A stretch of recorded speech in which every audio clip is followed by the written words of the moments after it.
Welcome students. In previous class we have derived the relation for torque required to raise or lower the load. In today's class we will carry forward our discussion to self-locking and overhauling properties of the screw.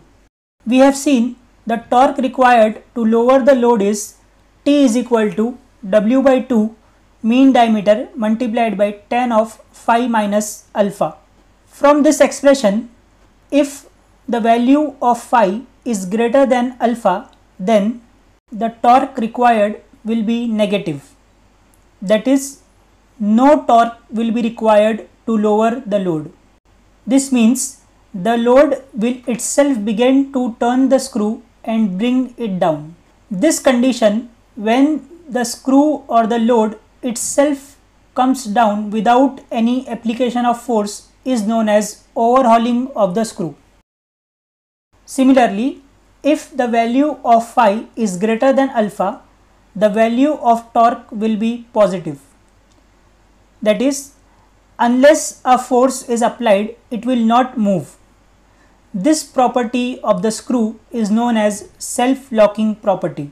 For example, to change the tire of a car or to carry out some maintenance work, the mechanic raise the car on the jack and comfortably do the required work because he knows the car will not come down unless and until he applies the force. We have seen for a self-locking screw, the angle of friction should be greater than angle of helix, that is alpha.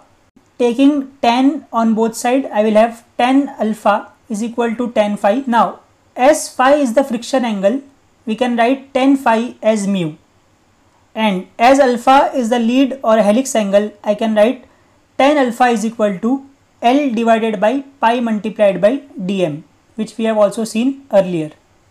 So substituting the value of tan phi and tan alpha, I will get the expression as mu is greater than L divided by pi dm.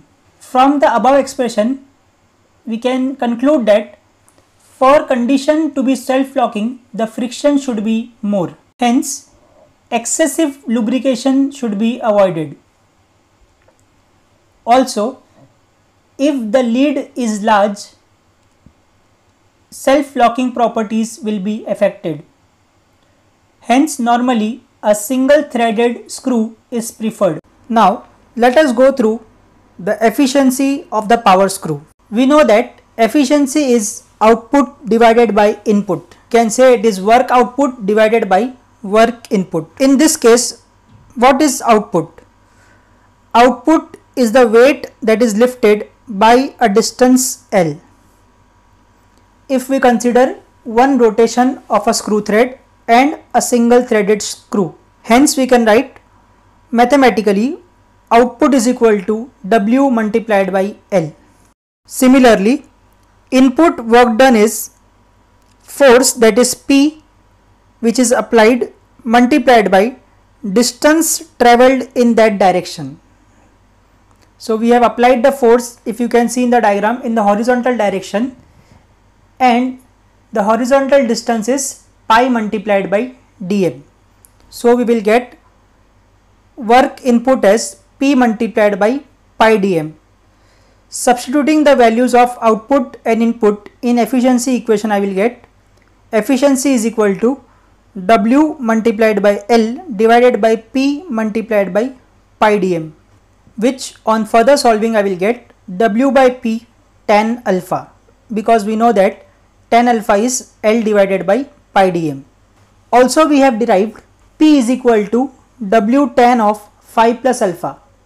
Substituting the value of P in this equation, I will get efficiency is equal to tan alpha divided by tan of phi plus alpha. This is the general expression for power screw efficiency. From equation 1, we can say that the efficiency of the power screw is dependent on the following factors. First, that is coefficient of friction, which will affect the value of phi, and second, the angle of lead alpha, that is indirectly the lead of the screw and the mean diameter of the screw.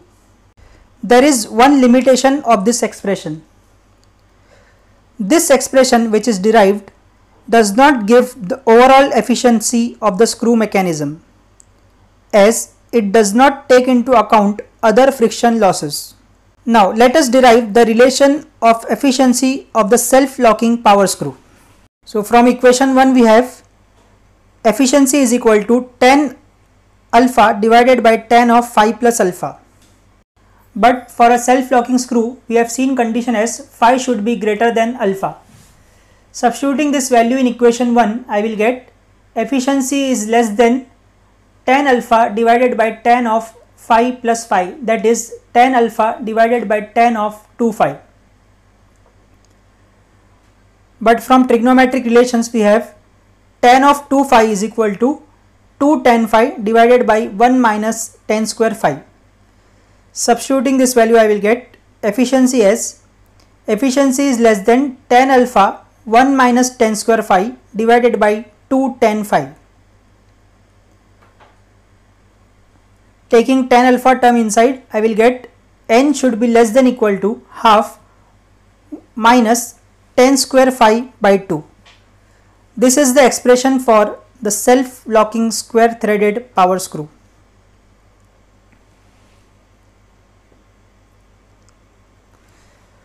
From equation 2, we can see that whatever be the angle of phi, the value of efficiency will always be less than or equal to half, that is 50%.